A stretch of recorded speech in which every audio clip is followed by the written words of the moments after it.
Assalamualaikum warahmatullahi wabarakatuh. Waalaikumsalam. Ya, jumpa lagi bersama kami tim podcast Pengadilan Negeri Sukoharjo, Gus Paijo. Guneman seputar obrolan Pengadilan Negeri Sukoharjo. Bener gak Mas Ari? Mantap ya.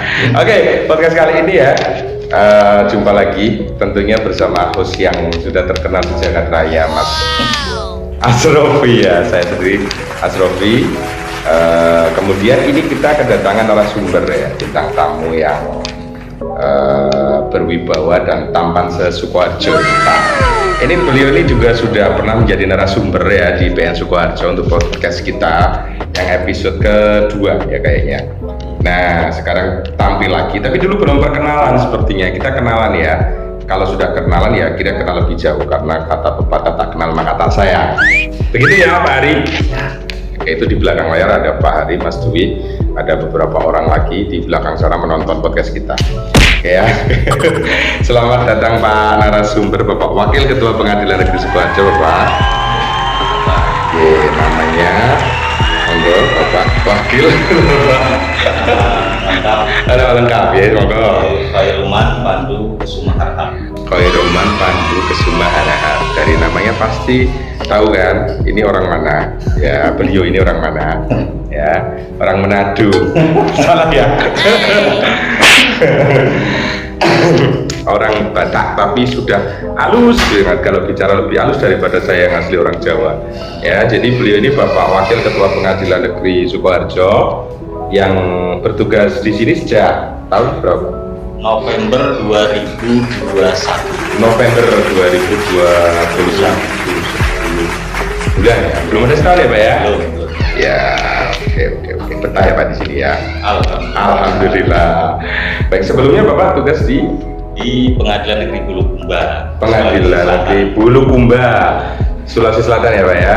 Yang ada suku apa tuh? Kajang, apa sih? Suku Kajang ya Pak ya? Ya, pokoknya hakim itu melanglang buana kemana-mana ya. Beliau Saya dulu mau dikasih nama Langlang Buana. Oh, Langlang Buana. Ini melanglang buana bener ya Pak ya?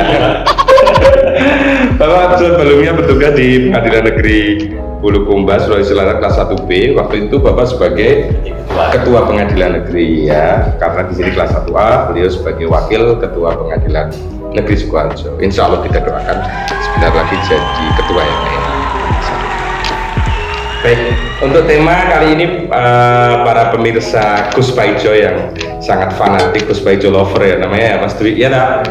Gus Paijo lover ya. Untuk tema kali ini kita mengusung tentang IKOT. Nah, kita akan kulik-kulik tentang IKOT ya, nanti bagaimana kita kupas. Sebenarnya udah agak lama sih ini ada, tapi biar pemirsa Gus Paijo tahu tentang IKOT ini lebih dalam, biar kenal gitu, karena manfaatnya sangat banyak sekali untuk para pemirsa, khususnya para pencari keadilan.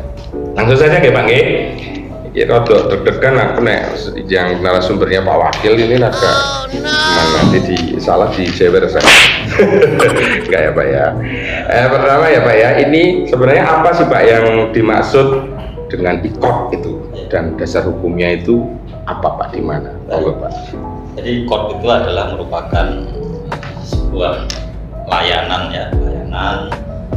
dinanti dalam bentuk elektronik untuk mendukung administrasi dan persidangan perkara perdata. Oh gitu ya, Pak, perkara perdata ya. Kemudian karena sifatnya elektronik ya, tentunya ini tidak menggantikan, tapi justru menambah ke arah yang lebih baik agar persidangan itu tidak saja dilakukan secara konvensional, tapi juga bisa dilakukan secara elektronik. Nah, ini dasar hukum dari adanya IKOT itu sendiri. Itu yang pertama itu adalah dulu ada Perma nomor 3 tahun 2018 tentang administrasi perkara di pengadilan secara elektronik. Pak. Kemudian Perma itu mengatur masih dalam tataran sifat administrasi. Oh gitu Pak. Kemudian ada SK Dirjen sebagai turunan ataupun juga pelaksananya, yaitu SK Dirjen nomor 271 tahun 2018. Kemudian dalam perkembangannya muncul Peraturan Mahkamah Agung nomor 1 tahun 2019. Ini tentang tidak saja administrasi tapi juga persidangan di pengadilan secara elektronik. Kemudian juga ada sebagai dasar hukum surat keputusan Ketua Mahkamah Agung ya nomor 129 kemudian nomor 271 di tahun 2019. Jadi itu merupakan dasar hukum adanya ICOT. Ya. Jadi itu aturan-aturan ya Pak telah mengalami beberapa kali perubahan ya Pak ya. Jadi ini sebenarnya untuk istilahnya mempermudah ya Pak ya dengan aturan adanya Peraturan Mahkamah Agung atau disingkat PERMA ini menjadi layanan itu menjadi lebih mudah berbasis teknologi ya Pak ya. Nah kalau secara ini Pak, secara detailnya sendiri Pak, ini kan pasti Mahkamah Agung mengeluarkan hal tersebut ada latar belakangnya Pak. Apa sih Pak yang menjadi latar belakang itu dari? Ya, jadi yang pertama latar belakang kenapa adanya ICOT ya, atau persidangan elektronik, karena persidangan konvensional itu dirasakan memerlukan atau memakan waktu yang lama ya untuk beracara di pengadilan. Ya. Nah, kemudian juga berkaitan dengan akses pemanggilan ya. Itu juga selalu menjadi kendala klasik lah. ICOT tentunya nanti akan lebih mudah, lebih singkat dalam pelaksanaannya. Kemudian yang ketiga, memang sesuai dengan asas ya. Jadi asas peradilan itu kan peradilan cepat, sederhana, biaya ringan. Bayangkan saja asas itu mulai ada tahun 1964 ya. Itu undang-undang ketentuan pokok, ketentuan pokok kekuasaan kehakiman. Ada di pasal 2 ayat 2 waktu itu. Sampai dengan sekarang itu diganti Undang-Undang 14 1970 4 2004, kemudian yang terakhir 49 tahun 2009. Nah, cita-cita ini asas kemudian dijadikan norma. Akhirnya ingin apa sesegera mungkin dicapai. Kemudian yang keempat adalah tuntutan zaman. Ya, karena sekarang kan zamannya teknologi informasi, maka Mahkamah Agung merespon dengan katakanlah ini kaitannya juga dengan grand design ya, Blueprint Mahkamah Agung 2010 2035 memang keinginan memodernisasi peradilan untuk menciptakan peradilan yang cepat, sederhana dan biaya ringan serta profesionalitas.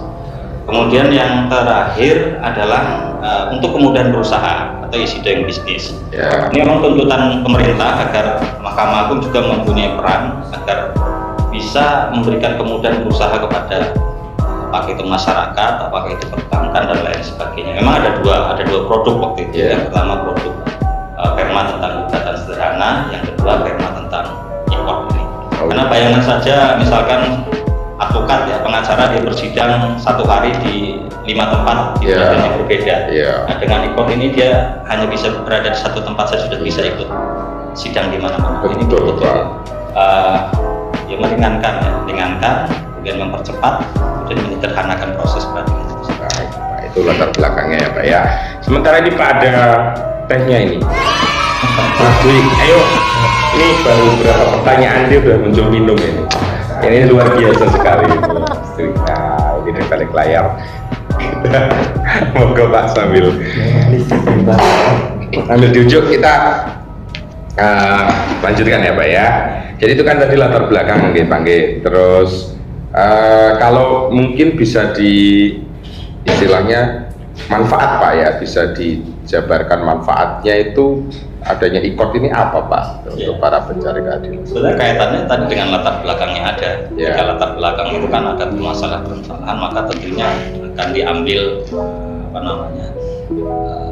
katakanlah outcome yang bisa dilakukan sehingga menghasilkan manfaat. Yang pertama, saya tadi sudah menyampaikan dengan adanya ICOT ini menghemat waktu biaya dalam proses pendaftaran perkara. Pak. Kemudian pembayaran via Panjar yang dilakukan juga melalui saluran multi channel dari berbagai metode pembayaran dan via bank. Jadi sekarang tidak ada lagi uang di pengadilan itu hand to hand, sudah melalui bank, dan ini meminimalisir adanya penyimpangan. Kemudian yang ketiga, otomatis dokumen akan terarsip secara baik dan dapat diakses dari berbagai lokasi dan media. Bayangkan saja kalau kita masih saja mengikuti pola lama dengan proses persidangan yang sifatnya manual atau konvensional, perpustakaan arsip kita aja sekarang bingung tuh menempatkan berkas-berkas itu. Mungkin ke depannya perlu dipikirkan bagaimana sih supaya arsipnya dalam bentuk yang elektronik ya Pak ya. Luar biasa. Kira-kira ya Pak. Jadi memang manfaatnya luar biasa gitu ya Pak ya. Jadi memang sebenarnya ini satu project dari Mahkamah Agung yang bisa mensupport juga untuk program yang dicanangkan pemerintah wilayah bebas korupsi ya Pak ya. Karena tadi Bapak bilang karena untuk pembayaran pun sudah nggak manual lagi ya Pak ya, meminimalisir ya untuk terjadi kolusi maupun korupsi. Ya baik Pak, untuk kalau tahapannya itu Pak, sebenarnya apa saja sih yang ada dalam tahapan IKOT itu, supaya masyarakat bisa tahu? Jadi beranjak dari Perma nomor 3 2018, bagaimana yang tadi saya sampaikan ya, tentang administrasi perkara di pengadilan secara elektronik. Waktu itu ada tiga katakanlah bagian yang berkaitan dengan IKOT. Yang pertama itu e-filing ya, pendaftaran perkara secara online atau secara elektronik. Kemudian ada e-payment, pembayaran Panjar juga secara online, dan yang terakhir itu e-samen, pemanggilan pihak secara online. Di tiga ini yang latar belakangnya. Kemudian nanti yang terakhir muncul Perma 1 2019 yang berkaitan dengan e-litigasi. Ya. Di e-filing, e-payment, e-samen, kemudian muncul e-litigasi. Nah, e-litigasi sendiri nanti sampai kepada proses banding dan kasasi juga bisa dilakukan secara IKOT. Baik Pak, luar biasa sekali ya terobosan yang dilakukan Mahkamah Agung ini. Lalu Pak, untuk penggunanya IKOT sendiri itu Pak, siapa sih Pak yang bisa menggunakan IKOT sendiri, atau ada kriteria kategorinya, atau siapa saja bebas atau bagaimana Pak? Ada pengelompokannya atau gimana? Secara garis besar ada dua, jadi pengguna terdaftar ya, dalam hal ini advokat. Kemudian yang kedua adalah pengguna lain, dalam hal ini bisa perorangan, bisa kementerian dan lembaga BUMN atau badan usaha lain milik pemerintah, bisa juga kejaksaan selaku pengacara negara dan hukum, dan juga kuasa insidentil. Ini kuasa insidentil ini kuasa dari keluarga dari yang bersangkutan. Tapi ingat, derajatnya harus 3 ke atas, 3 ke bawah, dan 3 ke samping. Boleh lebih. Boleh ya.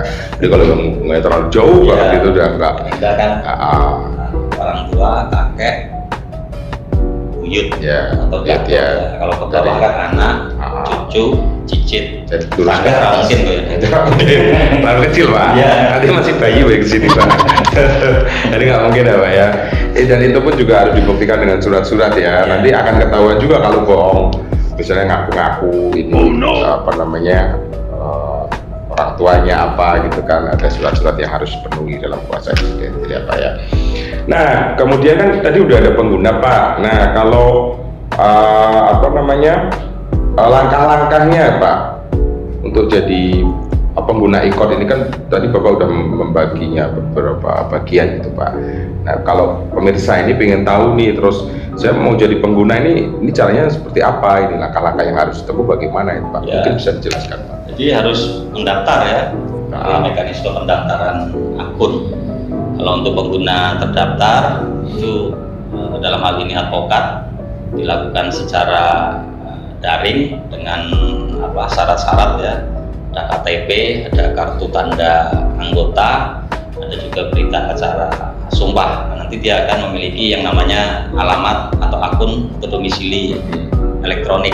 Gitu. Nah, tapi proses terakhir kan tentunya nanti akan diverifikasi oleh pengadilan tinggi, karena memang yang mempunyai kewenangan untuk melakukan verifikasi adalah pengadilan tinggi yang mengambil sumpah dan melantik advokat yang bersangkutan. Kemudian kalau terhadap pengguna lain itu bisa melalui e-port ya. Ketika saya e-port, Mahkamah Agung nanti muncul itu di Google ya. Nah, Nanti Google syarat-syaratnya bisa KTP, bisa paspor atau surat keterangan untuk perorangan ya. Kalau untuk kementerian lembaga, BUMN dan BUML itu bisa kartu pegawai, surat tugas, KTP suket. Untuk kejaksaan hampir sama ya, seperti hampir sama. Cuman dalam hal ini kalau memang kesulitan dalam melakukan pendaftaran akun, bisa datang ke pengadilan. Jadi ya. kita punya yang namanya pojok record, nanti di sana akan dibimbing, dilayani dengan baik. Kemudian kalau mau ke ini juga bisa MPP, Mall Pelayanan Publik. Nah, itu juga pengadilan membuka apa namanya layanan dari hari Senin sampai dengan hari Kamis. Jamnya Pak mungkin? Jamnya jam layanan ya? Iya, jam layanan di pengadilan. Pengadilan ya. Dari pagi 8.30 ya Pak ya? Jumat nggak ya? Sore Jumat ya Pak. Nanti jangan pas hari Jumat sana gitu ya Pak ya? Jadi untuk masyarakat yang misalnya gini Pak, namanya pencari keadilan itu kan istilahnya tingkat pendidikan dari pekerjaan juga bermacam-macam ya Pak ya. Artinya kadang kalau ada dari petani yang meskipun petani juga banyak yang modern sekarang, tapi misalnya yang tidak mengetahui hal-hal yang mendasar misalnya email apa itu juga nanti datang aja ke pojok record di pengadilan bisa dibantu ya Pak ya. Jadi bisa dibuatkan gitu ya Pak ya. Dan selama ini memang kita kan alhamdulillah ya, selama Pengadilan Negeri Sukoharjo selama 2022 ini untuk GS dan permohonan itu 100% sudah record ya Pak. Untuk gugatan saya kemarin melihat sudah 98%-an lah. Ada 2 mungkin yang tidak menggunakan record, tapi yang lainnya sudah seluruhnya sudah record ya Pak ya. Sudah memang. Cuma ada 2 perkara dari 87 ke 88 sekarang. Ya, jadi memang sudah eranya sudah seperti itu ya Pak. Dan kalau ada kesulitan, kami dari pengadilan pun sudah disiapkan tenaga untuk bisa membantu itu ya Pak ya.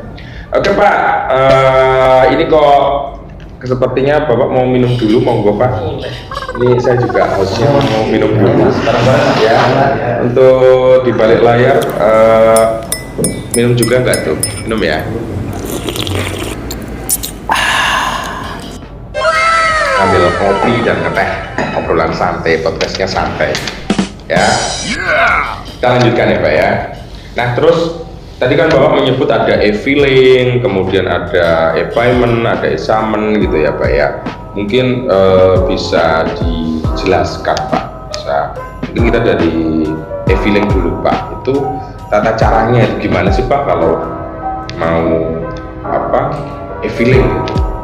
Ya, kalau untuk mendaftarkan perkara secara elektronik ya, atau e-filing tadi, tata caranya sebenarnya begini, kita masuk aja ke login ke e-port, kemudian nanti pilih untuk pendaftaran, nanti akan dibimbing, dipandu oleh sistem yang ada dan relatif mudah.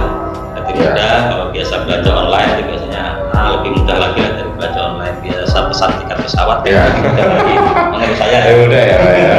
Jadi kita tinggal masuk terus memilih pengadilan mana yang berwenang dalam hal ini, kemudian mengunggah surat kuasa khusus, kemudian mendapatkan nomor pendaftaran online, baru nomor ya, nomor pendaftaran online, terus menginput data pihak, mengunggah dokumen gugatan, kemudian di sana akan didapatkan taksir ya, panjar biaya, kemudian membayar panjar biaya perkara, baru mendapatkan nomor. Cuman harus diingat, sering begini, menginput data pihak itu kurang, sehingga taksir panjar biayanya juga kurang. Gitu. Nah, ini harus ada kehati-hatian memang dari petugas PTSP untuk melihat apakah sudah cocok antara penginputan data pihak dan dokumen gugatan tentang pihak-pihaknya.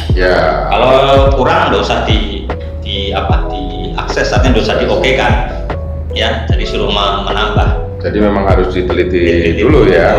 Karena ini terkait dengan panjar biaya perkara ya. Kalau rumusnya kan kalau dulu kan ada 2P 3T ya, ditambah dengan mediasi 22, berarti 4P 5T itu rumus panjar biaya perkara. Ini berkaitan dengan Komdanas juga ya, karena di sana ada hitungan berapa.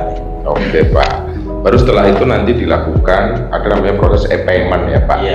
E-paymentnya, kalau e-paymentnya itu bagaimana langsung transfer card langsung apa atau ke nomor yang sudah tertera di situ atau bagaimana itu Pak?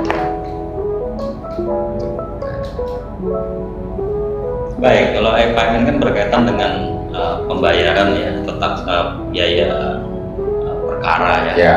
Ya, nah di sini ada skema elektronik.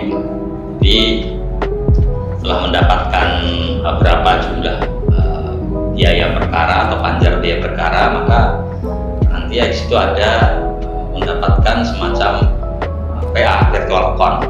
Ya. Membayar melalui bank. Ya. Di virtual account ini merupakan nomor identifikasi pihak perkara yang dibuka oleh bank atas perintah Mahkamah Agung. Kemudian atau satker selanjutnya diberikan ke Mahkamah Agung, kemudian satker pada pihak yang berperkara sebagai nomor rekening tujuan penerimaan atau collection namanya. Tinggal bayar aja nanti apa namanya ada bukti pembayaran ya. Ya udah nggak manual lagi store uang gitu ya Pak, udah langsung lewat virtual account. Baik ya, kita lanjutkan bersama Pak Wakil ya. Untuk ini Pak, tadi ada examen Pak yang belum Pak. Ya, gimana itu kalau examen itu? Terus pemanggilannya gimana itu? Baik, jadi panggilan sidang secara elektronik ya. Jadi pemanggilan di sini otomatis dilakukan di alamat elektronik yang dimiliki oleh, dalam hal ini tentunya pertama adalah penggugat terlebih dahulu ya. Kemudian nanti dalam proses selanjutnya bisa juga kepada tergugat sepanjang tergugat atau termohon ya atau terbantah, misalnya kalau ada bantah terlawan intinya itu menyetujui secara tertulis juga dipanggil secara elektronik ya. Seperti itu. Dan ini jujur sangat memangkas biaya perkara karena kebanyakan biaya perkara itu habisnya di sini. Iya. Jadi memang sesuai yang biaya ringan gitu. Iya. Jadi nggak perlu memerlukan biaya sih. Mungkin melalui biaya karena cuma memerlukan saja. Mungkin kuota ya. Atau berbayar. Iya. Karena panggilannya secara elektronik ya. Dan waktu juga lebih cepat ya Pak ya. Betul. Jadi tidak perlu ke tempat orang tersebut. Kalau nanti memanggil di luar wilayah hukum, tetap juga secara elektronik. Nanti salinannya itu dikirimkan untuk pemberitahuan kepada pengadilan yang diminta untuk delegasi. Ya. Nah tadi kan juga dijelaskan oleh Bapak kalau di peraturan terbaru itu ada proses berikutnya juga litigasi ya Pak ya. Nah setelah tadi panggilan sidang, kemudian ada suatu proses namanya litigasi. Nah, bagaimana sih Pak itu dan apa sih sebenarnya litigasi ini untuk sebagai suatu proses kelanjutan dari yang tahap pertama itu? Ya, jadi adanya litigasi ini merupakan hal yang yang komprehensif. Jadi ada administrasi, ada juga yang berkaitan dengan persidangan elektronik. Di sini kan bisa dilihat nanti proses jawab jinawab, kemudian dalam hal pembuktian, kemudian juga dalam hal kesimpulan dan putusan itu dilakukan secara elektronik ya. Artinya cukup kalau memang ini bersepakat para pihak tersebut menggunakan litigasi, jadi cukup nanti majelis hakim itu menentukan kapan misalkan si pihak tergugat ini mengajukan jawaban misalkan. Nah itu dia tinggal mengupload ya, jadi nanti melalui ikot ya, tinggal nanti dipilih perkara nomor berapa, di situ sudah tersedia. Nanti dibatasi dari jam berapa misalkan. Jamnya udah ditentukan sesuai kesepakatan. Jadi hanya penting adanya kalender kan di situ. Baik Pak. Kalender.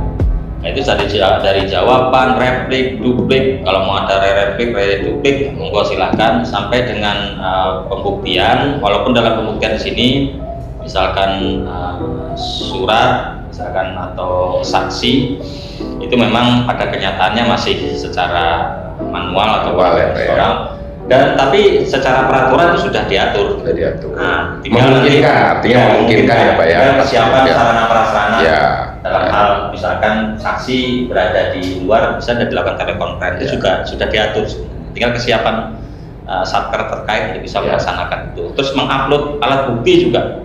itu juga bisa, walaupun nanti harus ditunjukkan aslinya di persidangan. Memang alaminya tetap tidak bisa kita tinggalkan, tapi elektronik ini sangat membantu dalam hal waktu, biaya, dan tenaga. Oke, dan tentunya Pak, kalau berbicara tadi Bapak mengatakan ya kalau disetujui bisa beracara dengan litigasi ini dilanjutkan. Tapi ini ada pengecualian berarti ya Pak, untuk pengguna terdaftar yang advokat berarti harus ya Pak ya. Jadi tidak ada lagi, kadang-kadang kita masih dengar misalnya advokat gak mau nih, mau litigasi malah minta manual. Itu kalau yang beracara adalah antar advokat sudah nggak boleh ya Pak ya, harus litigasi ya. Kalau untuk pengguna terdaftar sudah lain. Ini pemirsa dengerin ya, udah fardu main kata Pak Wakil ya. Wajib hukumnya, catat Mas Hari Pak Ustadz. Persidangan secara elektronik. Ya. Kalau yang pengguna lainnya, coba kita kasih kita kasih wawasan dan penjelasan bahwasannya e-court ini sangat membantu. Itu tadi kembali ke asas ya, peradilan cepat, sederhana, biaya ringan. Itu yang tekannya. Dan menghindarkan penularan virus ya Pak ya. Kalau pandemi ini muncul sebelum virus ya. Tapi ternyata itu tadi memang ada manfaatnya ya. Betul. Kalau perma persidangan online pidana kan karena ada virus. Kalau ini jauh-jauh hari memang harus antisipasi. Malah jadi udah kayak peramal ya Pak ya. Nanti bakalan ada virus nih. Betul sih, kalau saya rasa juga gitu, karena ini sangat bermanfaat untuk masa pandemi ini, malah karena semua dilakukan secara elektronik. Bahkan jadi makanya gini Pak, mungkin kepada para pemirsa yang justru malah takut ribet, takut ini, malah sebenarnya enggak ya Pak ya. Kalau bingung itu sebenarnya kita sudah siapkan juga pojok e-court untuk bisa sharing, bisa tanya-tanya ya Pak ya. Jadi sangat berguna sekali dengan adanya e-court ini. Jadi mungkin dari Pak Wakil ada Pak yang mau disampaikan Pak, atau mungkin pendapat tentang adanya e-court ini, Bapak bisa ngasih suatu pandangan bagi kita semua. Monggo Pak. Jadi alhamdulillah ya, kita mengapresiasi Mahkamah Agung dalam hal ini. Sampai sekarang kita itu masih menggunakan hukum acara perdata peninggalan Belanda. Nah, ini pun baru hari ini ada dengar pendapat di Pengadilan Tinggi Jogja dari Komisi 3 terkait untuk menampung aspirasi bagaimana sih mau mau diadakan, mau dibuatnya kitab undang-undang hukum acara perdata. Tapi Mahkamah Agung dengan melihat situasi dan kondisi, bayangkan saja saya tadi sampaikan dari tahun 1964 sudah ada asas peradilan cepat, sederhana, biaya ringan, masih berlarut-larut. Jadi momentumnya pas ya, Mahkamah Agung mau modernisasi peradilan dalam rangka untuk memberikan kemudahan bagi pencari keadilan, pada khususnya masyarakat pada umumnya. Dan ini memenuhi sebenarnya misi ya dari Mahkamah Agung, misi yaitu memberikan pelayanan hukum yang berkeadilan kepada pencari keadilan, kemudian juga dalam hal ini meningkatkan kredibilitas dan transparansi badan peradilan. Karena sesungguhnya ada istilah kan, justice delay is justice deny. Ada keterlambatan ya dalam hal proses persidangan, administrasi itu sama dengan adanya ketidakadilan. Jadi ketidakadilan itu bisa ketidakadilan prosedural, bisa ketidakadilan substansial. Cuman logikanya untuk dapat katakanlah kita meraih keadilan yang substansial, maka keadilan proseduralnya juga harus. Jadi dengan cara salah satunya ya adanya e-court dan litigasi. Demikian. Luar biasa. Dapat ilmu kan? Ojo belum kan ilmu kan? Oke, tepuk tangan dari 1000 peserta di sana yang nonton podcast ini. Baik ya, kita obrolannya singkat tapi ini sangat mendalam dan bermakna ya. Dan saya rasa ini akan menjadi satu informasi yang sangat berguna bagi masyarakat mencari keadilan yang mungkin sebenarnya masih bingung dengan ikut-ikut itu apa sih, bagaimana secara mendaftar perkara di pengadilan sekarang itu, bagaimana caranya, bagaimana, apakah masih seperti dulu harus bolak-balik ke pengadilan atau sudah ada perkembangan teknologi. Ternyata sudah dijelaskan oleh narasumber kita Bapak Wakil Ketua Pengadilan Sukoharjo, sudah seperti itu. Nanti kalau kurang jelas bisa datang ke Pengadilan Negeri Sukoharjo atau ke Mall Pelayanan Publik ya Pak ya, yang di samping pemerintah daerah Kabupaten Sukoharjo letaknya di situ. Ada stand kita Pengadilan Negeri Sukoharjo. Nah, sebelum kita tutup Pak, mungkin kita nanti kita perlu ini Pak, Gus Paijo. Ini apa itu perlu bareng-bareng? Udah apa belum Pak? Gus Paijo apa Pak? Guluman apa Mas? Guluman santai seputar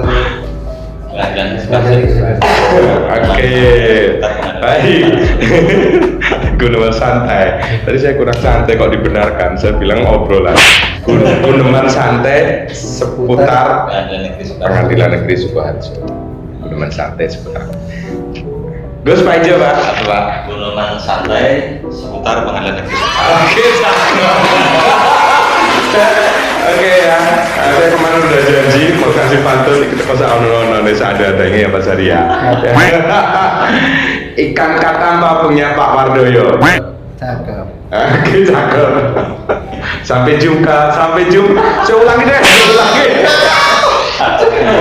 Ayo. Ikan katamba punya Pak Wardoyo. Sampai jumpa kagem panjenengan sedaya. Saya Rigo bilang ini Bapak Wakil. Saya akhiri wabillahi taufiq wal hidayah. Wassalamualaikum warahmatullahi wabarakatuh.